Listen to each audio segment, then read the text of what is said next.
as Keir Starmer prepares to meet world leaders at the G7 in France tomorrow. Joe Pike, BBC News. Well, let's speak now to Pyotr Kurzin, a geopolitical analyst who's worked for the UN and the International Crisis Group, now the host of the Global Gambit podcast and a Russia watcher. Welcome to BBC News. First of all, what did you make of that escalation in terms of the UK's actions when it comes to the Shadow Fleet? Well, it's, as I said on my channel earlier today in my own analysis, it's a terrible day for Putin, which means it's a great day for mostly everyone else. It's a significant moment for both the UK, but also Europe as a whole. You have to understand that Moscow largely sees the UK as enemy number one now because of the, should we say, rapprochement between Trump and Putin, which we may well come to. And the UK's unique role with nuclear importance and the umbrella, so to speak, maybe taking that up from the United States with France over time, but also the undersea cables. The UK, London is obviously a thoroughfare for a lot of critical information. And we've seen things such as with the Yantar vessel earlier this year and the laser beams, people might remember that, which was shot at UK military staff. So it's a significant moment for this, and I think one that has been a long time coming.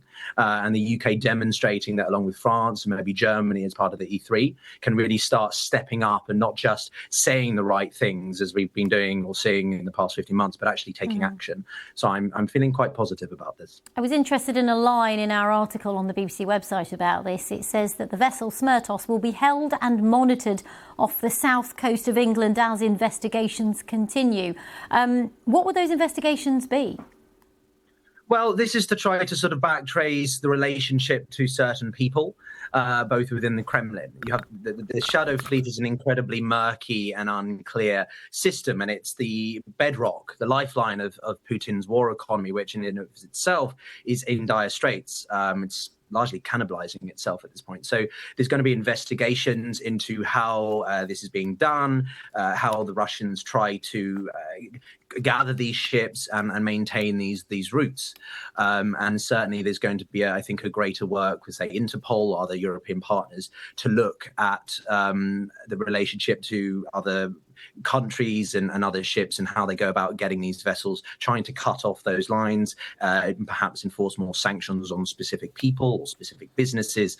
It's quite difficult to see exactly how it will work, but it's a mixture of both military action, as we saw, but also, of course, law enforcement as well. And I want to ask you this as well, slightly moving away from the UK perhaps, but we know that it's President Trump's 80th birthday today and that he was wished a happy birthday by the Russian President Vladimir Putin. They had a phone conversation, they discussed things like Ukraine. I just wanted to get your thoughts on what was most noteworthy about that conversation. Well, it kind of relates importantly to the situation with the Shadow Fleet. Putin looks at the world through great power competition, through might is right. And therefore, if you've ever watched him address, it's usually only the United States, the president of the US. But he's increasingly having to pay attention, much to his frustration, to Europe. And so he's trying to find a way to keep Trump on good side. Trump's obviously had a vacillation with Putin because he strikes Ukraine, but then he's saying we're going to pursue peace and a ceasefire.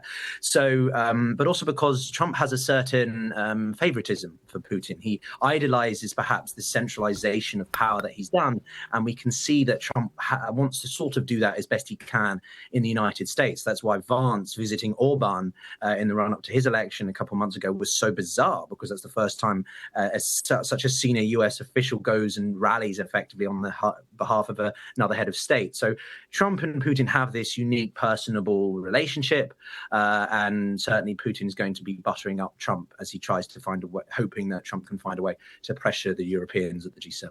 Okay, thank you very much for sharing your thoughts on all of that. That's Pyotr Kurzin from the Global Gambit podcast. And you